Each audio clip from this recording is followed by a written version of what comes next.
Chloe Green! Bakit ka nandito? Layuan mo si Miss Chloe. Pasensya na. Ngayon lang ako nakarating. Di ko inaasahang matatagalan pa pala ako sa South. Ayos lang. Naiintindihan ko naman.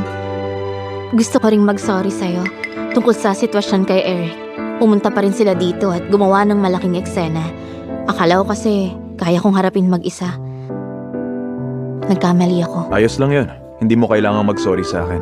Pero kung nalaman mo ang tungkol sa amin ni Eric, makikipag-engage ka pa rin ba? Oo, kahit mahal mo pa siya. Basta ako pinili mo, papayag pa rin ako. Ay, tama ka. Total, isang business marriage lang naman ang lahat ng ito. Hindi yun ang ibig kong sabihin. Alam kong ibig mong sabihin, pagkatapos nating ikasal, maaari tayong mamuhay ng magkalayo. Kung may mahal kang iba, pwede basta palihin hanggat hindi apektado ang negosyo. Ayos lang sa akin. At simula ngayon, negosyo na lang ang pag-uusapan natin. Gusto mo ng kasal na walang pag-ibig? Oh! Bakit? Nang dahil lang kay Eric, gusto mo na akong i-shut out? Hindi patas yun para sa akin. Hindi totoo ang pag-ibig. Mga interes lamang.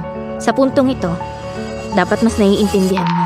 Miss Chloe, ang kasal sa akin ay nakabatay sa tunay na damdamin. Pwede kang magmahal ng iba, pero dapat mo rin akong mahalin. Kung hindi, ayoko. Pwede bang wag na lang tayong makialam sa isa't isa? Hindi ba mas okay yun? Ayoko. Gusto ko ang asawa ko. At ako ay mamuhay bilang... Miss Green, siguro wala ka pang masyadong alam tungkol sa akin. Hayaan mo akong magpakilala. Oh, hindi. Hindi na kailangan. Sapat na yung alam ko sa'yo. Hindi. May mga detalye na dapat mo pang malaman. Ako, si Samuel Parker. Dibdib 44 inches, bewang 28 inches, balakang 38 inches, may 8-pack abs, romance, pure na pure, virgin na virgin. Bakit mo ba sinasabi sa akin to? May 4 na panata akong nalabag dahil sa'yo.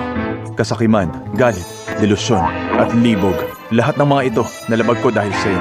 Kaya dapat kumuha ka din ng responsibilidad. Ako? Magiging asawa kita. May mga pangangailangan ako sa'yo. Pakiusap, tugunan mo mga ito.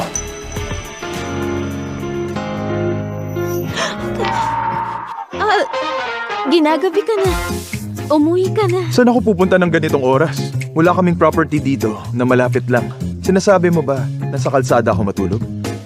Sa araw ng engagement natin? Napakayaman ng mga Parker. Madali ka makakabok ng isang hotel.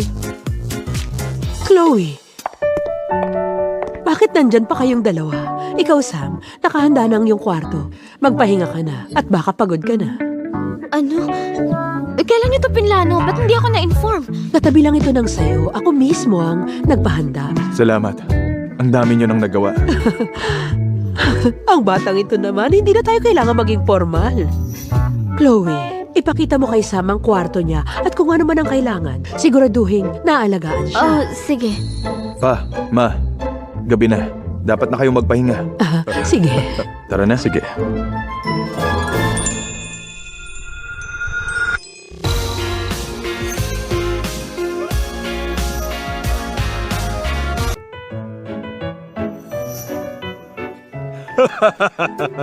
Magaling! Mahusay kang maglaro. Kalmado at planado, madiskarte. Natalo mo ako. Pa, grabe naman kayo. Lamang lang naman ako ng kalahating puntos. Ikaw, akala mo hindi ko napansin? Pero maraming beses na pwede mo akong tinambakan sa paglalaro natin. Nagpigil ka lang naman, hindi ba? Siguro, pero hindi rin. Magaling talaga kayong maglaro. Binigay ko ang lahat, pero kalahating puntos lang ang panalo ko. Itong bulaklak na to, hindi ko talaga alam paano ko aayusin. Ma.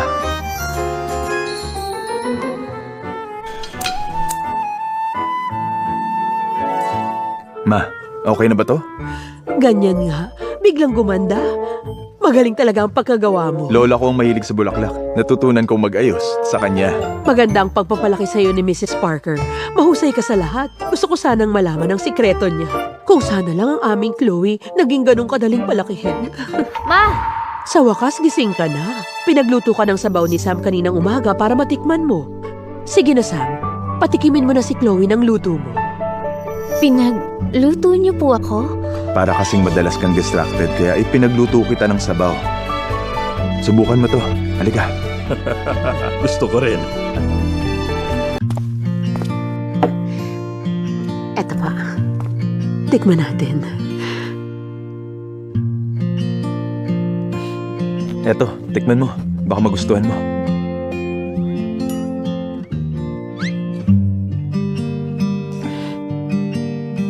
Isang umaga pa lang ang nakakalipas. Nahulog na agad ang loob ng parents ko sa kanya. Paano kaya niya nagawa yun?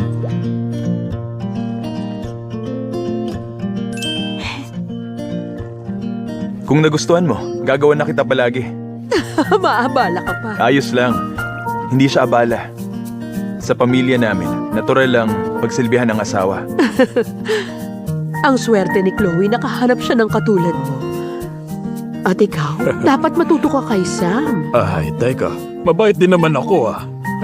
Oo naman. Kaya na. Chloe, dapat sa'yo, uminom ng marami para hindi ka mapagod mamaya. Diyos ko, ano kaya ibig niyang sabihin doon? Hihigpit ang ugnayan ng pamilya natin. Marami tayong tungkulin at gawain na kailangan magkasama nating harapin. So tungkol pala sa trabaho yun. Ano ka ba, Chloe? Ano pang iniisip mo? Pa, Ma, nakapag-isip-isip ako. Hindi naging sapat yung naunang kasunduan. Nandito ako para i-represent yung pamilya ko. Patingnan po nitong mga documents. Itong unang document, tumutukoy sa pamana ng lola ko. Sa oras na pumanaw siya, 50% ng lahat ng ari-arian niya, ireregalo ko kay Chloe. Itong pangalawa, tungkol sa shares ng kumpanya. Sa kasalukuyan, 51% ng shares ay akin. Yung 26% nito, ibibigay ko kay Chloe. Itong pangatlo, isang prenuptial agreement na ginawa ko. Kung meron akong magagawa na masama kay Chloe, aalis ako ng walang dala. Lahat ng ari-arian mapupunta kay Chloe. Sam, nababaliw. So ibig sabihin, ibibigay mo sa akin ang yaman mo? Eh, anong gagawin mo? Bilang mag-asawa, wala nang pinagkaiba kung nasa akin o nasa iyo ito. Hindi ko kailangan to. Intensyon mong mahalaga. Tama siya. Si Chloe ang magmamana ng Green Group sa future. Ang pakikipag-ugnayan namin ay hindi para kunin ang yaman niyo. Oo nga. Ang mahalaga ay ang maayos na pagsasama ninyo ni Chloe. Ma, Pa, hindi reliable ang verbal agreement lang. Bilang isang lalaki at miyembro ng pamilya Parker, meron akong isang salita. Panghabang buhay ito. Imposible yan. Wala akong pinirmahang divorce papers. Pumirma ka. Pati property gift agreement, ang pag-transfer ng mga stock, ang pagtigil ng pagpapagamot, at ang pinakahuling habilin mo. Pumirma ka sa lahat ng ito. Sa dati kong buhay, niloko ako ni Eric para pumirma ng mga dokumento. Inubos niya ang yaman ng pamilya ko at naging sanhi ng aking kamatayan. Pero si Sam handang ibigay ang kanyang yaman. Ito ba ang sinasabi ni Mama na nasa gawang sukatan? Mahal, pumirma ka na. Hindi. Hindi ko pipirmahan yan. Bawiin mo na yung mga dokumento. Kakalimutan kong nakita ko yan. Ayaw mong magpakasal sa akin? Ibinibigay mo sa akin lahat ng ari-arian niyo. Paano kung... Walang paano kung. Pinagkakatiwalaan kita. Ikaw ang pinili ko. Sige na, pirmahan mo na to. Gusto kong ibigay sa'yo ang lahat. Paano niya ako napapirma ng ganun na lang? Nabulag talaga ako sa kagwapuhan niya. Mukha kasi siyang tapat kaya pumirma ako. Napakalaking kayamanan. Binigay sa akin ng ganun na lang? Miss Chloe, meron kayong kailangang pirmahan. Zoe, paano kung may isang gwapo na biglang dumating sa bahay mo, tapos pinagluto ka pa, nagustuhan ng magulang mo, at binigyan ka ng malaking halaga at pakakasalan ka? May katuturan ba yun? Ma'am, parang wala naman. Mahirap mangarap ng ganyan. Parang nananaginip ata ako ah.